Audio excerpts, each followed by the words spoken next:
काँग्रेसवरती. अहो, नाही. आणि आताही मी गेले 8 दिवस बघतोय हां. की असणारा ही युती झाली नाही तर वंचितचा रिस्पॉन्सिबिलिटी, जागाच मागत नाही, अमुक मागत नाही, हे मागत नाही, आम्ही 3 दिल्या, 4 दिल्या, 5 दिल्या, 7 दिल्या. पण तुम्ही कधी हे सांगितलं का की यांचं 10 जागेवरती काँग्रेस आणि शिवसेना यांचा वाद आहे? कॅटेगोरिकली तुमच्या चॅनलवरचं स्टेटमेंट मला काढून दाखवा 10 जागांच्या बद्दलचा. 10 जागांच्या पण त्याच्याबद्दल असं आहे की त्याच्याबद्दल एकाच जागेबद्दल फार गोंधळ सुरू आहे लक्षात ना. घ्या. 5 जागा बिटवीन शिवसेना, एनसीपी आणि काँग्रेस. कोणत्या 5 जागा?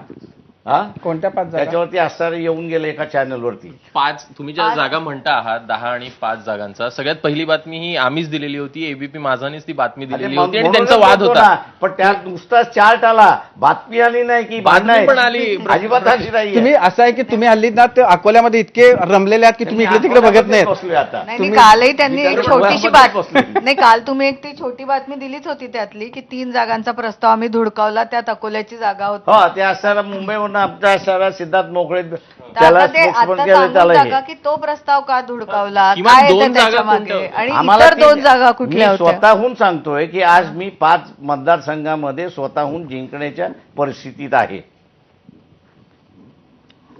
पण सध्याच्या घडीला म्हणजे 5 हा तुमचा फिगर आहे जिकडे तुम्ही त्यांच्याशी चर्चा कोणत्या- सुरू ठेवणार नाही तर कुठलाही- कोणत्या? आज कुठलाही फिगर आम्ही त्यांना दिलेला नाही, बरं 5 जागा कोणत्या अगोदरही सांगा? दिलेला नाही. फक्त आम्ही असताना तयारी केलेल्याचे त्याच्यामधले द्या. पण हे तुम्ही होतं. काहीतरी तर नंबर ठरवला असेल ना की इथून पुढे चर्चा नाही, यांचं भांडण स्वतंत्र मिटलं लढाई. तरच मी फिगर देईन अबा, ना. यांचं पाच- भांडणच मिटलं पाच नाही, जागा कोणत्या? त्या भांडणामध्ये मी कशाला येऊ? पण तुमच्यामध्ये याच्यामध्ये प्रॉब्लेम पार्टनर कोण आहे, नेमका कोणता पक्ष आहे ज्याच्यामुळे गाडा अडले असेल? त्यांची भांडणं मिटत पण नाही तर माझं 5 कुठलं जागा बोलावं? कोणत्या? 5 जागा सांगा बाळासाहेब. जागा. अजिबात सांगणार नाही.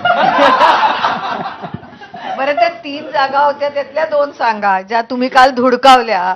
एक तुम्ही अकोला सांगितली. मला तिथल्या असणारे जे कोण उमेदवार लढणार आहेत आता त्यांना रॉंग बॉक्समध्ये टाकायचं नाहीये, आणि त्यांनी म्हणावं ना त्याच्यामध्ये की नाही आहे म्हणून. त्याच्यामध्ये पण एक जी आता आपण बोलत होतो, अकोल्याची जागा असेल किंवा अमरावतीची जागा, त्या दोघेही 27 आणि 16 या जागांमध्ये होत्या ज्या तुम्ही मागितल्या होत्या, तुम्ही जे प्रस्ताव 27 दिले. मधले आहेत ना. हा, 16ची पण पण लिस्ट त्यांनी गेलेली. एक सांगतो की त्या ज्या जागा आहेत त्यांनी त्यांचं स्टेटमेंट ते बरोबर आहे की 27 जागा आम्ही ज्या मागितल्या होत्या त्याच्यामधल्या होत्या, ह्या बरोबर आहेत.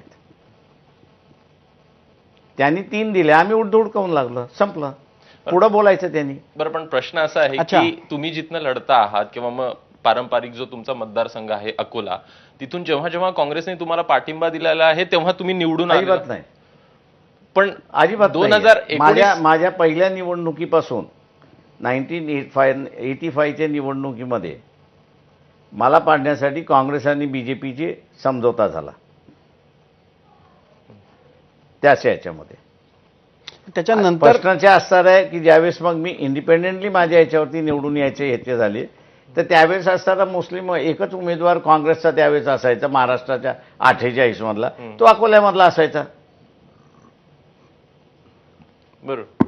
आणि तिथे तुम्ही कधी म्हटलं नाही की असताना काँग्रेस बीजेपीची बी टीम झाली म्हणून, तेव्हा कोणीच म्हटलं नाही. पण पण तुम्ही 99 एकदा आलात ना त्यांच्या पाठिंब्याने निवडून. हा 99 शरद ते पवारांनी 2004 शरद वेळी त्यांनी पवारांचा तुम्हाला नाही, पाठिंबा हे दिला होता. लक्षात घ्या. हां. शरद पवारांचा रोल नाही, काँग्रेसचा. अजिबात नाही. कोणाचा रोल होता? त्यावेळेसचा असताना काँग्रेसचे जे अध्यक्ष सीताराम केसरी, हम्म. सीताराम केसरी बरोबर झालेला समझोता होता, त्याच्यामध्ये शरद पवारचा 0 रोल होता. हो, पण नंतर त्यांनी अजिबात नाही, सपोर्ट नाही केला, बिलकुल नाही. विरोध केला. त्यावेळेस त्या युअर सायलेंट.